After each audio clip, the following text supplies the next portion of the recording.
председателя. Навистина малку и избегавме од точката на дневен ред, но разбирливо е, бидејќи работите се поврзани, и навистина е неблагодарно, да кажам, во едно вакво време сред економска, здравствена криза, енергетска криза, топлинска, мигрантска, 5 кризи имаме во државата. Навистина е тешко да се избегне она што навистина ги тишти граѓаните. Но секако ние требаше тука и да разговараме во едни понормални услови за други теми, како ќе имаме напредок, како ќе отвориме фабрика, како ќе пуштиме некој автопат, но благодарение на одговорните лица во електроенергетскиот сектор, бидејќи тоа е точка на дневен ред, државата е во една таква дупка во која што јас лично не верувам дека постои човек во светот од која што може да ја извлече. Разбирливо е, да, глобална е кризата, но тука не треба да се занемари одговорноста на одговорните лица во Македонија, дали таа криза би била помала или таа криза би била поголема. Регулаторната комисија за енергетика, еден дел од електроенергетскиот систем, исто така е директен виновник за овие кризи, односно за нивната големина. Нефункционалноста доведе до ситуација буквално граѓаните да смрзнуваат по своите домови, да ги исклучуваат своите грејни апарати, за да не им дојде сметка за струјата која ќе ги боли глава. А дека ги боли глава, гледаме секој ден изминативи денови, откако стигна јануарските сметки за струја, како граѓаните ги праќаат по утринските емисии, ги споделуваат по социјалните мрежи. Но очигледно во овој финансиски план на Регулаторната комисија за енергетика за 2022 година не се зема во обзир тоа, па ете за најверојатно за вашиот мамурлак наутро сте предвиделе пиење на кафиња дури од 5000 денари на ден. Тоа не е баш рационално да биде така предвидено кога ги имаме сите овие кризи. Дополнително, трошите речиси половина милион денари за печатарски услуги. Па јас навистина не знам, да ги печатевте и хиероглифите на оригинален папирус, немаше толку да ве кошта. Вие очигледно правите реверзибилен процес од процесот на дигитализација. Нема, значи, вакви расходи во ваков финансиски план досега се најголеми досега од кога е основана Регулаторната комисија за енергетика. И тука се спомна и непартизираноста на Регулаторната комисија за енергетика. Неки од колегите тука вадеа и слики како вие сте присуствувале на, не знам, прослави во штабот на СДСМ и слично. Па, јас да не треба сега да барам доказ дека пристапницата ваша во СДСМ дали сте вие партиски или не се работи тука, не сакам да коментирам јас вашата стручност, јас не се сомневам дека сте стручен, но самото тоа што вие сте партиски активист, се коси со позитивните законски прописи во Република Македонија, кои што вие токму ги донесовте тој закон во 2018 година. И постапувањето на сила на тој закон, кај вас објективно постои пречка вие да ја извршувате, ве молам не ми дофрлувајте. Објективно постои пречка кај вас да обавувате таа функција која што сега ја обавувате. И треба да бидеме доблесни во тоа. Да излезете, да кажете, јас сум тој и тој, согласно тој закон, немам право да ја обавувам таа функција, ќе се повлечам или не сум повеќе член од тогаш и тогаш, истапив од членство, ќе ја обавувам таа функција. Тоа барем им го должите на македонските граѓани. Нажалост, со таквото однесување наликувате на мнозинството функционери од СДСМ кои што работат на штета на македонските граѓани. И еве токму тука сме да го коментираме финансискиот план, па ајде би започнал со тоа што планирате освен да не работите ништо исто како и досега.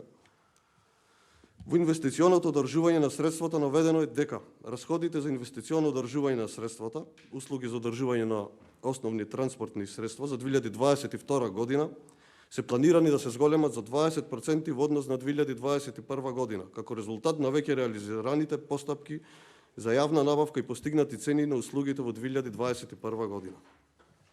Оваа ставка на расходи за 2022 година, покрај за одржувањето на основните средства, ги вклучува и расходите за надградба и превентивно одржување на еделоводник, надградба и превентивно одржување и веб-хостинг на веб страната на Регулаторната комисија, превентивно одржување на систем за евиденција и терминали, надградба и превентивно одржување на порталот voda.eraca.org.mk, надградба и превентивно одржување на порталот мониторинг eraca.org.mk, превентивно одржување на порталот switch.mk, надградба и превентивно одржување на софтверскиот систем за водење на лиценци, превентивно одржување на системот за сметководствено работење, редовно сервисирање на возилата и други услуги за одржување. И сега тука се поставува прашањето колку е оправдан ваквиот трошок во случај кога самата регулаторна комисија може тоа да го прави од редот на вработените, бидејќи во вашата систематизација се гледа дека вие имате сектор за информатички технологии и статистика. Особено што во изминатиот период има дуплирање на вработувањата. Понатаму се отвара дилемата колку и зошто се трошат значителни средства за надградба на веќе надградени системи во 2021 година. Зошто секоја година е потребна надградба на деловодник во случај кога прописите за архивско и канцелариско работење не се изменети од 2014 година, односно 2018. Зачудува како тоа регулаторната комисија се осмелила да реализира јавни набавки со цени од 20% повисоки од одобрените во изворот на средства, финансискиот план за 2021 година, кога Законот за јавните набавки пропишува како се определува проценетата вредност и преферира конечната цена да не ги надминува обезбедените средства.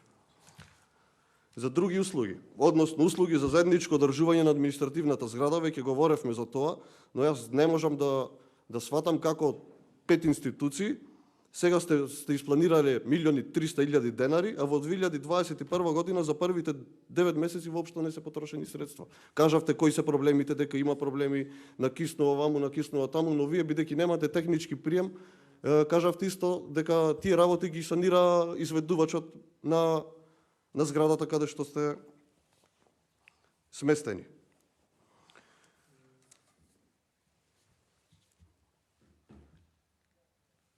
И баш би сакал да ми објасните зошто ги планирате тие средства ако навистина нема реална потреба да ги потрошите за таа намена. Дали е намерата да ги потрошите на друго место, согласно вашите внатрешни интерни акти или вашите правилници за финансиско работење. Понатака, износот од 3.100.000 денари е превисок за телекомуникацијски услуги на регулаторната комисија во една година. Тука спаѓа набавка на фиксни телекомуникацијски услуги, набавка на мобилни телекомуникацијски услуги и набавка на управувана мрежна инфраструктура. Тука има зголемување од 24%, иако нема најави за зголемување на телекомуникацијските услуги оваа година. Значи, вие во сред енергетска криза, наместо да бидете пример за намалување на трошоците, на непродуктивните трошоци се разбира, вие имате највисок финансиски план за вашето функционирање до сега. Понатака, за издатоци на репрезентација и бифе, планираните расходи за репрезентација и бифе за 2022 година изнесуваат 1.350.000 денари, односно околу 22.000 евра. Коректно е, мислам дека во овакви услови издатоците за оваа намена, посебно во енергетска криза, да бидат драстично намалени. И веќе ја споменав сумата од 83 евра на секој работен ден, доколку оваа вкупна сума се подели со бројот на работни денови. Во делот на заемнини за користење на опрема нема прецизирање дали износот од 450.000 денари се однесува само за изнајмување на мултифункционални печатарски уреди или друга опрема. Наместо секоја година да се троши прилично висок износ за изнајмување, се поставува прашањето дали е поисплатливо да се набават сопствени печатарски уреди. За расходи за службени патувања и патни трошоци е наведено дека расходите за службени патувања во земјата и странство за 2022 година се повисоки за 20,69% во однос на планираните расходи со финансискиот план за 2021 година. А тоа се должело на, цитирам, очекувањата во 2022 година вработените да реализираат обуки и учество во работни групи со физичко присуство наспроти спроведување на онлайн обуки со станоци на работните групи во 2021 година, во состојба на пандемија од COVID, како и засилен мониторинг на енергетските компании во земјата. Како прво, во услови на енергетска криза се очекува службените патувања и патните трошоци да се сведат на минимум, особено што се позачестен е трендот на држување на онлайн обуки со станоци кои што граѓаните на Република Македонија би ги чинеле 0 денари. Тоа не само поради енергетската криза и сепак и поради COVID пандемијата. Дали има оправданост под овие околности воопшто да се генерираат трошоци за службени патувања и патни трошоци? Дали обуките и стручното усовршување на новите вработени не можат да се вршат од редот на постоечките вработени со повеќе годишно работно искуство или тоа мора да биде надвор од државата и да има службено Патување.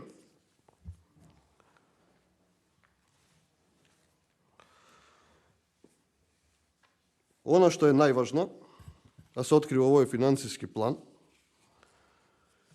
е што сте предвиделе засилен мониторинг на енергетските компании во земјата. На прв поглед, ова би го поздравил, но бидејќи кризата е ваква каква што е, се прашувам зошто досега немаше засилен мониторинг и се дозволи МЕПСО и ЕЛЕМ, односно сегаш не само да станат најголеми загубари во државата. Ова само потврдува дека регулаторната комисија недоволно вложила напори и со тоа директно допринесе за настанување на енергетската криза. И дали вие имате малку чувство на одговорност поради тоа, дали сте направиле некои пропусти, дали сте можеле подобро да реагирате во определени моменти. Понатака, за интелектуални и други услуги, актуелниот состав е предпознатлив по тоа што сте рекордери за интелектуални услуги. За авторски хонорари, договор за дело и консултантски услуги, финансискиот план за 2022 година за овие трошкови изнесува цели 4 милиони денари. Во 2021 година за истото се потрошени 3 милиони 163 милиони денари, од кои во првите 9 месеци се потрошени 663.070 денари. А во последните 3 месеци дури 2,5 милиони денари. Дали ова јасно покажува дека регулаторната комисија навистина нема потреба од толкови трошкови за интелектуални и други услуги. Навистина регулаторната комисија се умешни кога станува збор за трошење на народни пари, навистина сте нашле начин како да ги потрошите парите во последните 3 месеци. За жал, истото ќе биде пресликано во 2022 година. Тука се поставува едно од главните прашања. Дали има оправданост за дел од ваквите трошоци во случај кога во мандатот на овој состав регулаторната комисија за енергетика има дуплирање на бројот на вработени? Опцијата е една: откажување од ваквите трошоци, бидејќи ова треба да биде покриено од страна на вработените. Со работа зборувам. Зошто регулаторната комисија во само последниве 2-3 години толку го дуплира бројот на вработени? Во делот на капитални и други средства, одредниот број 4.1 од табелата се согледува, иако во 2021 е опфатено трошење на 393.440 денари за мебел, во следната 2022 година повторно планираат да потрошите нови 600.000 денари за истото. Оваа ставка најлогично би било да се одложи барем за една година, за наредната година, или да се сведе на неопходен минимум, она што ви е навистина најпотребно да го набавите. Плата и надоместоци за 2022 година предвидени се средства за платите на вкупно 49 вработени лица во РКЕ, од кои 44 тековно вработени, 5 нови вработувања во 2022 година. За 2021 година за плата и надоместоци биле предвидени вкупно средства за 45 лица, од кои 40 се тековно вработени, а 6 се предвидува да се вработат до крај на 2021.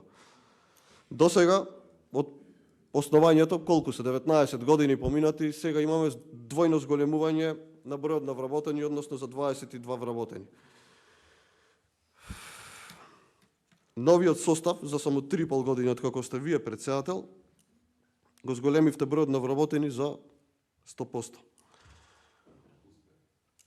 Вака сега да дадам еден заклучок на крај, генерален, ова можам и после што извадив од финансискиот извештај, на 50 вработени, а се плаќате 5.400 евра месечно за авторски хонорари и консултантски услуги, 1.700 евра плаќате месечно за одржување на нова зграда, изградена пред 5 години, плаќате 33% поскапа струја, и тука ве прашувам дали тоа имате предвидено, односно во финансискиот план, дали тоа е показател за реалното зголемување на цената на струјата. Имате предвидено 4 милиони денари за службени патувања, наместо онлайн состаноци или онлайн семинари кои што би чинеле 0 денари. Иако имате свој сектор за информатички технологии, ќе плаќате 1.800.000 денари за надворешно одржување на софтвер и веб страни. Предвидовте 83 евра на ден за кафе, односно за репрезентации, 450.000 денари за изнајмување на печатарски уреди, наместо истите да ги набавите, 39,5% повеќе за бензин и нафта, дали ова ново зголемување кое што треба да го очекуваат граѓаните. Језда вчера се поскапи за 2 дена, за 2 денари бензинот и дизелот. И сумарно сте предвиделе 90.742.689 денари годишно или 5.580 евра дневно да трошите во овој ваш финансиски план, што е највисок досега и кој што граѓаните директно ќе го плаќаат од својот джеп.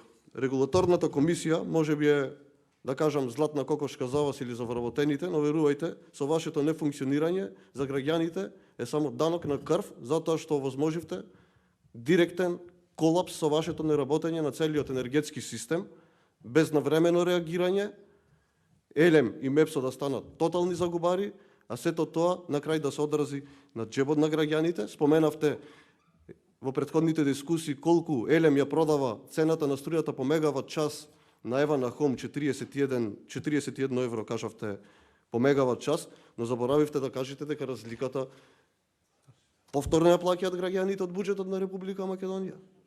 Затоа што треба околу 250 милиони евра за да се покрие таа разлика која што ја држи цената на светските берзи, која што Елем ја продава на Ева на Хом. Повторно го плаќаат тоа граѓаните. Да сте мислеле навреме во последниве 5 години за како да ги менаџирате хидроакумулациите, како да направите ископ на јаглен и јаловина, немаше сега да се доведеме до оваа ситуација. Но не и се, тоа е друга тема. Гледав повеќе да се осврнам на финансискиот извештај, а доколку сакате да ми дадете некаков одговор, би ви го доставил ова со задоволство, барем на овие прашања да ми одговорите. Благодарам. Благодарам за одговор.